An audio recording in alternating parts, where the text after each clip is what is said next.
بسم الله الرحمن الرحيم. أهلا بكم أبنائي وبناتي طلبة سنة 5. النهاردة إن شاء الله هناخد lessons 4 and 5، الدرس الرابع والخامس من unit 2 من الوحدة التانية. درس النهاردة بعنوان sick leave request، طلب أجازة مرضية. sick leave أجازة مرضية.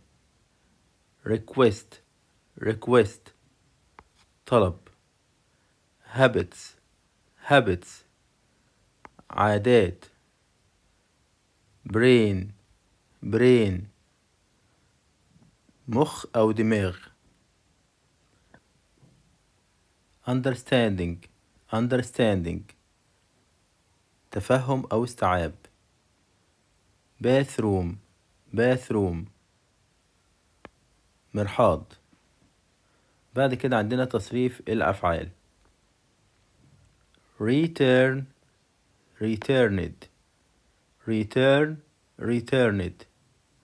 وكلمة return بمعنى يعود. washed كلمة wash بمعنى يغسل. kept كلمة keep بمعنى يحافظ.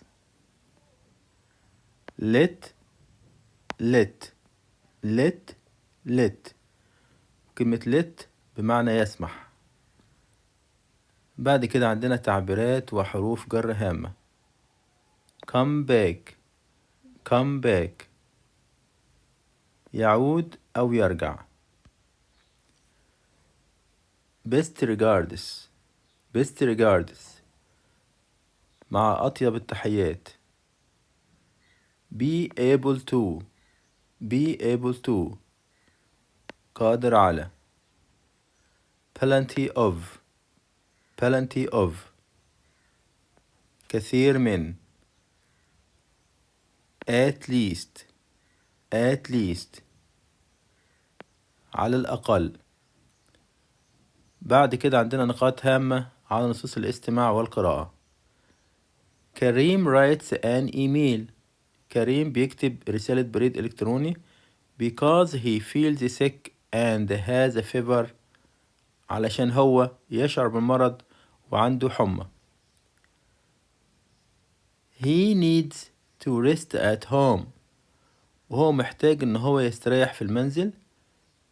he will not able to come to work، وهو مش هيكون قادر على إن هو يأتي للعمل for 2 days لمدة يومين.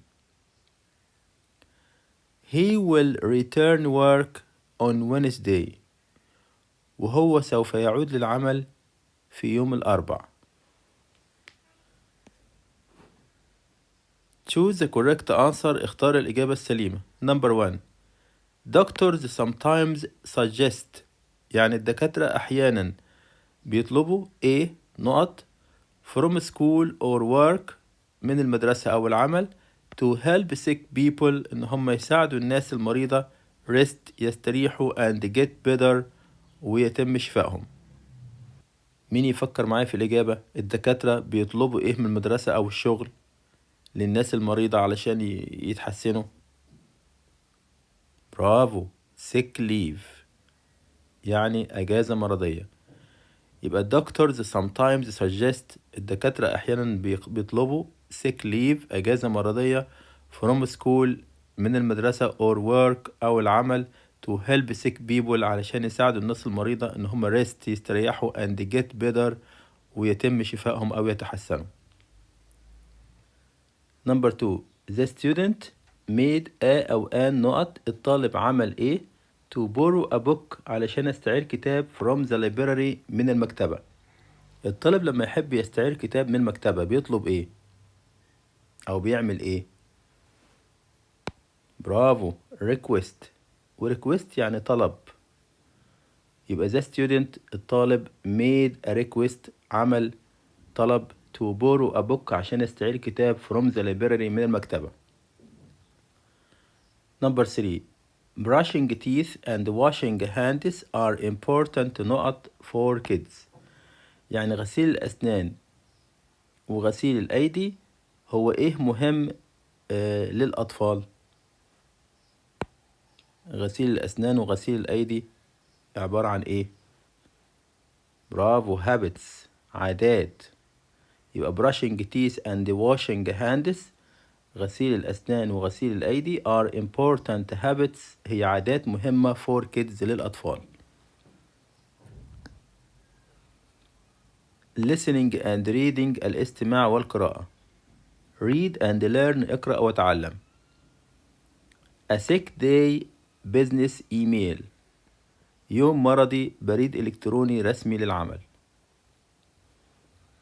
هنا بريد إلكتروني أو رسالة بريد إلكتروني بعتها كريم لرامي، ودي عبارة عن رسالة كريم بعتها علشان يقول إن هو مريض وعاوز طلب أجازة. Dear Mr. رامي، عزيزي الأستاذ رامي، I am writing to let you know، أنا بكتب لك علشان أعرفك that I am not feeling well today، إن أنا لست بخير اليوم. I have a fever and a sore throat، أنا عندي سخونية أو حمى واحتقان في الحلق. so لذلك I need to rest at home، أحتاج إن أنا أستريح في المنزل. I will not be able to come to work for 2 days، وأنا مش هكون قادر على إن أنا أجي العمل لمدة يومين. I hope to feel better، أنا عندي أمل إن أنا أشعر بتحسن and return on Wednesday، وأرجع يوم الأربع أكتوبر 15th، 15 من أكتوبر. Thank you for your understanding، وشكرا على تفهمك. Best regards، مع أطيب التمنيات. وفي آخر الإيميل كريم بيمضي باسمه كريم حسن.